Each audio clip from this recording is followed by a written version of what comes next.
What is seen was made out of things which do not appear. Hebrews 11:3. Human history, with its forms of governments, its revolutions, its wars, and in fact the rise and fall of nations, could be written in terms of the rise and fall of ideas implanted in the minds of men. Herbert Hoover. The secret of imagining is the greatest of all problems, to the solution of which the mystic aspires. Supreme power, supreme wisdom, supreme delight, he in the far-off solution of this mystery. Douglas Fawcett. To refuse to recognize the creative power of man's invisible, imaginal activity is too great to be argued with. Man, through his imaginal activity, literally calls into existence the things that do not exist. By man's imaginal activity, all things are made, and without such activity was not anything made that was made. Such causal activity could be defined as an imaginal assemblage of images, which occurring some physical event invariably takes place. It is for us to assemble the images of a happy outcome and then keep from interfering. The event must not be forced but allowed to happen. If imagination is the only thing that acts, or is, in existing beings or men, as Blake believed, then we should never be certain that it was not some woman treading in the winepress who began that subtle change in men's minds. This grandmother is daily treading the winepress for her little granddaughter.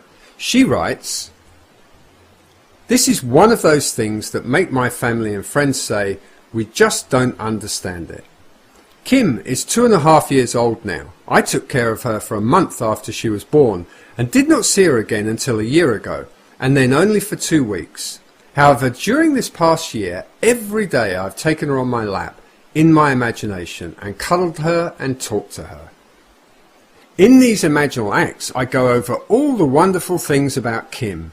God is growing through me, God is loving through me, etc. At first, I would get the response of a very young child. When I started, God is growing through me, she would reply, me. Now as I start, she completes the whole sentence.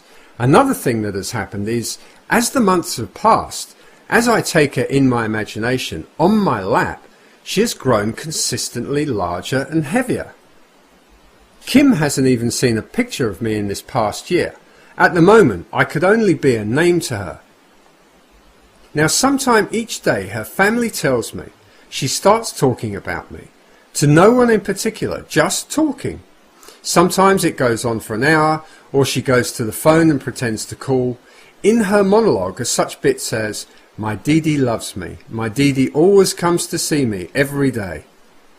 Even though I don't know what I've been doing in my imagination, it has caused me to wonder much. UK. All imaginative men and women are forever casting forth enhancements, and all passive men and women who have no powerful imaginative lives are continually passing under the spell of their power. There is no form in nature which is not produced by and sustained by some imaginal activity.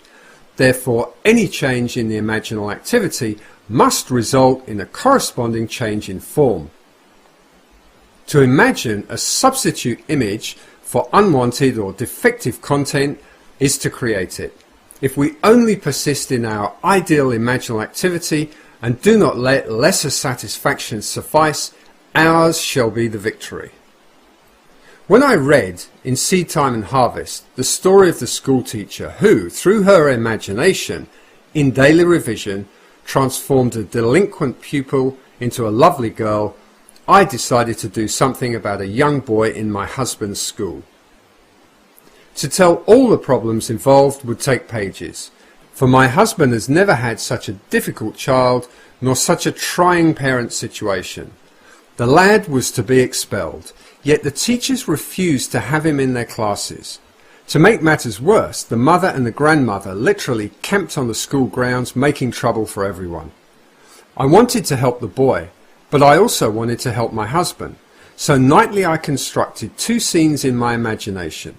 One I saw a perfectly normal, happy child. 2. I heard my husband say, I can't believe it, dear, but do you know R is acting like a normal boy now, and it is heaven not having those 2 women around.